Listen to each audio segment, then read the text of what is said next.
Welcome back to Man on a Beach. I'm here at Mossyard in Galloway and I'm with Paul and Lynne. Paul, what does the beach mean to you?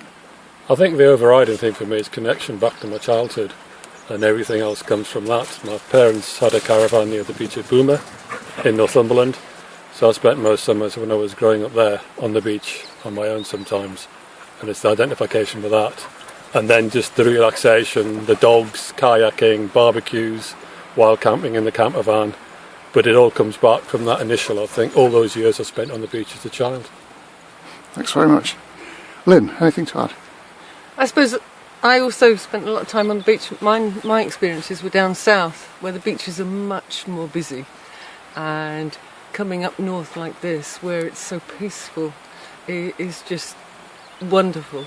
And as Paul said, sort of like, especially going out kayaking, because you can go and explore all the little bays and you see all the different fish and the birds out there. And some of the areas where the water is so clear, you can see sort of like the different corals and that as well, which is surprising. You don't realise what there is out there, which is quite stunning. So, and the enjoyment with the dogs. And yes, definitely the enjoyment with the dogs. They run around with a big smile on their face. And it's just any time of the year you can come, and it's just wonderful.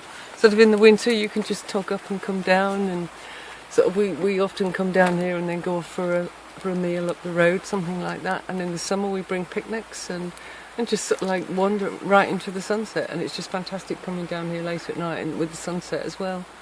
So yeah, really love it.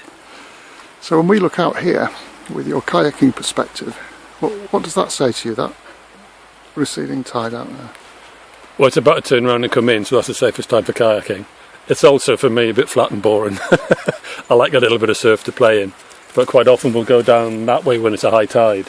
And there's little coves you can go in and explore in a kayak that you couldn't get to on foot. It's just the freedom of getting out there, and it's just a cheap and easy way of getting on the water. Yeah, there's so many different coves along here, a lot of caves as well, and you're really tempted to be able to stop and just go in the caves, although it is dangerous, but we have all the gear, so it's just really nice. And the islands out there, one of them is actually a bird sanctuary, so that's really nice, and there is actually an old, isn't it, it's quite an old building on there. There's an old bothy on it. Yeah, an old bothy, so that's fabulous to sort of kayak around, so sort of all around the bay is just fascinating. Yeah. Well, thank you very much. Thank you. And best wishes. Cheers. Thank We'll look you. at the website. All the best. Bye.